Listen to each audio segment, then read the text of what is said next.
নমস্কাৰ প্ৰিয় দৰ্শক মণ্ডলী, আপোনালোকক সাধাৰণ জ্ঞান নামৰ চেনেলটোলৈ স্বাগতম জনাইছোঁ। আজি আমি আলোচনা কৰিম সৌৰজগতৰ কিছুমান প্ৰশ্নোত্তৰৰ ওপৰত। তেন্তে আহকচোন আমি কথাবোৰ আলোচনা কৰোঁ। সৌৰজগতৰ গ্ৰহাণুবোৰ সৰু মহাকাশীয় বস্তু। সেইবোৰ কোন দুটা গ্ৰহৰ মাজত পোৱা যায়? ইয়াৰ উত্তৰ হৈছে মংগল আৰু বৃহস্পতিৰ মাজত। ইয়াৰ পিছৰ প্ৰশ্ন, সৌৰজগতৰ আকাৰৰ ক্ষেত্ৰত পৃথিৱীৰ স্থান কি? ইয়াৰ উত্তৰ হৈছে পঞ্চম। ইয়াৰ পিছৰ প্ৰশ্ন, সৌৰজগতৰ আটাইতকৈ ডাঙৰ গ্ৰহ কোনটো? ইয়াৰ উত্তৰ হৈছে গনিমেড। ইয়াৰ পিছৰ প্ৰশ্ন, সৌৰজগতৰ আটাইতকৈ সৰু গ্ৰহ কোনটো?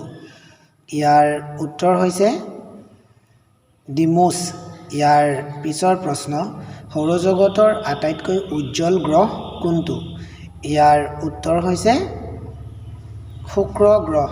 ইয়াৰ পিছৰ প্ৰশ্ন, কোন গ্ৰহত সৌৰজগতৰ নিষ্ক অলিম্পিয়া সৰ্বোচ্চ পৰ্বত অৱস্থিত? ইয়াৰ উত্তৰ হৈছে মংগল গ্ৰহত।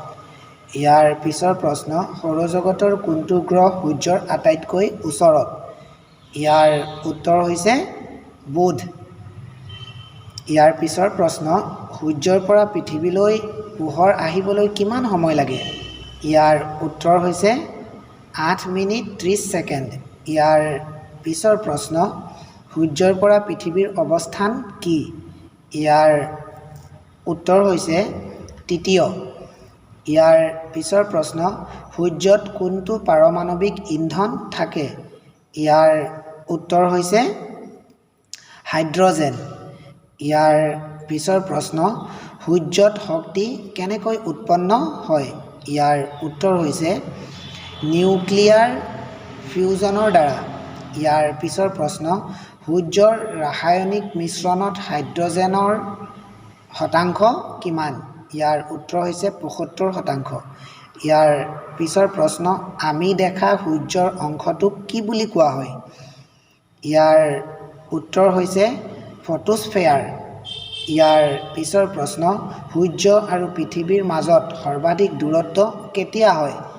ইয়াৰ উত্তৰ হৈছে 4 জুলাই তাৰিখে। ইয়াৰ পিছৰ প্ৰশ্ন, সূৰ্যগ্ৰহণত সম্পূৰ্ণ সূৰ্যগ্ৰহণৰ সৰ্বাধিক ম্যাদ কিমান? ইয়াৰ উত্তৰ হৈছে 7 মিনিট 40 ছেকেণ্ড। ইয়াৰ পিছৰ প্ৰশ্ন, সোমালিয়াৰ ৰাজধানী ক'ত? ইয়াৰ উত্তৰ হৈছে মেগাডিছুত।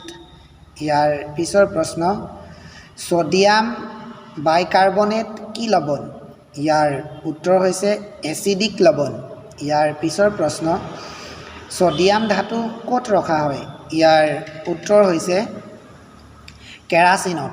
ইয়াৰ পিছৰ প্ৰশ্ন, ছ'ডিয়াম এচিটেট ছ'ডা চূণেৰে গৰম কৰিলে কি প্ৰাপ্ত হয়? ইয়াৰ উত্তৰ হৈছে মিথেন উৎপন্ন হয়। ইয়াৰ পিছৰ প্ৰশ্ন, পূৰ্বতে চেলছিয়াছ স্কেলক কি বুলি কোৱা হৈছিল? ইয়াৰ উত্তৰ হৈছে চেণ্টিগ্ৰেড স্কেল।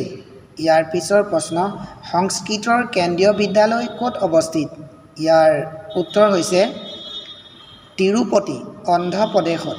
ইয়াৰ পিছৰ প্ৰশ্ন, চুফী চিলচিলা মূলতঃ কোন ধৰ্মৰ সৈতে সম্পৰ্কিত? ইয়াৰ উত্তৰ হৈছে ইছলাম ধৰ্মৰ সৈতে সম্পৰ্কিত।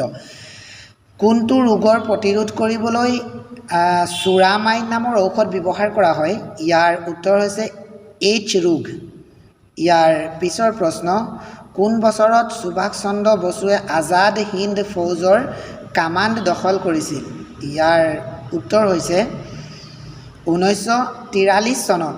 ইয়াৰ পিছৰ প্ৰশ্ন, সুভাষ চন্দ্ৰ বসুৰ ৰাজনৈতিক গুৰু কোন আছিল? ইয়াৰ উত্তৰ হৈছে চিত্তৰঞ্জন দাস। ইয়াৰ পিছৰ প্ৰশ্ন, চুনামি কোন ভাষাৰ শব্দ? ইয়াৰ উত্তৰ হৈছে জাপানী।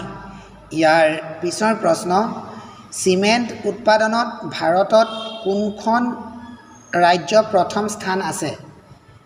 ইয়াৰ উত্তৰ হৈছে মধ্য প্ৰদেশ। ইয়াৰ পিছৰ প্ৰশ্ন, CBI কোন দেশৰ চোৰাংচোৱা সংস্থা? ইয়াৰ উত্তৰ হৈছে ভাৰতবৰ্ষৰ। ইয়াৰ পিছৰ প্ৰশ্ন CRPFৰ মুখ্য কাৰ্যালয় ক'ত অৱস্থিত? ইয়াৰ উত্তৰ হৈছে নতুন দিল্লীত। ইয়াৰ পিছৰ প্ৰশ্ন CIA কোনখন দেশৰ এটা চোৰাংচোৱা সংস্থা? ইয়াৰ উত্তৰ হৈছে আমেৰিকা যুক্তৰাষ্ট্ৰৰ। ইয়াৰ পিছৰ প্ৰশ্ন চিয়াচেন হিমবাহ বিবাদ কোন দুখন দেশৰ মাজত? ইয়াৰ উত্তৰ হৈছে ভাৰত আৰু পাকিস্তানৰ। ইয়াৰ পিছৰ প্ৰশ্ন শিখ ধৰ্মৰ প্ৰতিষ্ঠাপক কোন আছিল? ইয়াৰ উত্তৰ হৈছে গুৰু নানক। ইয়াৰ পিছৰ প্ৰশ্ন হৈছে শিখসকলৰ অন্তিম গুৰু কোন আছিল? ইয়াৰ উত্তৰ হৈছে গুৰু গোবিন্দ সিং। ইয়াৰ পিছৰ প্ৰশ্ন হিন্দু সভ্যতা এখন নগৰীয়া সভ্যতা আছিল আৰু বৈদিক সভ্যতা আছিল গ্ৰাম্য সভ্যতা। ইয়াৰ পিছৰ প্ৰশ্ন ছিংগাপুৰত আজাদ হিন্দ ফৌজক কোনে নেতৃত্ব দিছিল? ইয়াৰ উত্তৰ হৈছে সুভাষ চন্দ্ৰ বসু। ইয়াৰ পিছৰ প্ৰশ্ন সাহিত্যৰ ক্ষেত্ৰত ভাৰতৰ সৰ্বোচ্চ বঁটা কোনটো? ইয়াৰ উত্তৰ হৈছে জ্ঞানপীঠ বঁটা। ইয়াৰ পিছৰ প্ৰশ্ন হৈছে নোবেল বঁটাৰ পিছত সাহিত্যৰ সৰ্বশ্ৰেষ্ঠ পুৰস্কাৰ কোনটো? ইয়াৰ উত্তৰ হৈছে মান বুকাৰ বঁটা। ইয়াৰ পিছৰ প্ৰশ্ন হৈছে হৰনাথ স্তম্ভ কোনে নিৰ্মাণ কৰিছিল? ইয়াৰ উত্তৰ হৈছে অশোক। ইয়াৰ পিছৰ প্ৰশ্ন সামূহিকভাৱে কেন্দ্ৰীয় মন্ত্ৰী পৰিষদ কাৰ প্ৰতি দায়বদ্ধ? ইয়াৰ উত্তৰ হৈছে লোকসভাৰ প্ৰতি দায়বদ্ধ। ইয়াৰ পিছৰ প্ৰশ্ন সাধাৰণতে প্ৰধানমন্ত্ৰীৰ কিমান বছৰ কাৰ্যকাল থাকে? ইয়াৰ উত্তৰ হৈছে 5 বছৰ। ইয়াৰ পিছৰ প্ৰশ্ন হৈছে সামাজিক আৰু অৰ্থনৈতিক পৰিকল্পনা কোন তালিকাৰ বিষয়? ইয়াৰ উত্তৰ হৈছে সমসাময়িক তালিকাৰ বিষয়। ইয়াৰ পিছৰ প্ৰশ্ন চাইলেণ্ট ভেলী কোনখন ৰাজ্যত আছে? ইয়াৰ উত্তৰ হৈছে কেৰেলাত। ইয়াৰ পিছৰ প্ৰশ্ন হৈছে চাইমন কমিশ্যন কেতিয়া ভাৰতলৈ আহিছিল? ইয়াৰ উত্তৰ হৈছে 1928 চনত আহিছিল। ইয়াৰ পিছৰ প্ৰশ্ন হৈছে কেতিয়া চাইমন কমিশ্যন নিযুক্ত কৰা হৈছিল? ইয়াৰ উত্তৰ হৈছে 1927 চনত নিযুক্ত কৰা হৈছিল। ইয়াৰ পিছৰ প্ৰশ্ন হৈছে চুলতান কালত কোনে প্ৰথম ডাক ব্যৱস্থা প্ৰৱৰ্তন কৰিছিল? ইয়াৰ উত্তৰ হৈছে আলাউদ্দিন খিলজী। ইয়াৰ পিছৰ প্ৰশ্ন হৈছে উচ্চতম ন্যায়ালয়ৰ মুখ্য ন্যায়াধীশক কোনে নিযুক্ত দিয়ে? ইয়াৰ উত্তৰ হৈছে ৰাষ্ট্ৰপতিয়ে নিযুক্ত দিয়ে। ইয়াৰ পিছৰ প্ৰশ্ন হৈছে উচ্চতম ন্যায়ালয় ন্যায়াধীশৰ অৱসৰ বয়স কিমান? ইয়াৰ উত্তৰ হৈছে 65 বছৰ। আজিলৈ ইমানেই আছিল। ভিডিঅ'টো সম্পূৰ্ণকৈ চোৱাৰ বাবে আপোনালোকলৈ অশেষ ধন্যবাদ। এনেধৰণৰ ভিডিঅ'বোৰ পাই থাকিবলৈ আমাৰ চেনেলটো ছাবস্ক্ৰাইব কৰিব, লগতে কাষত থকা বেল আইকনটো প্ৰেছ কৰি দিব। আৰু যদি এই ভিডিঅ'টো আপোনালোকে আমাৰ ফেচবুক পেজত চাই আছে তেন্তে পেজটো লাইক এণ্ড ফ'ল' কৰি দিব।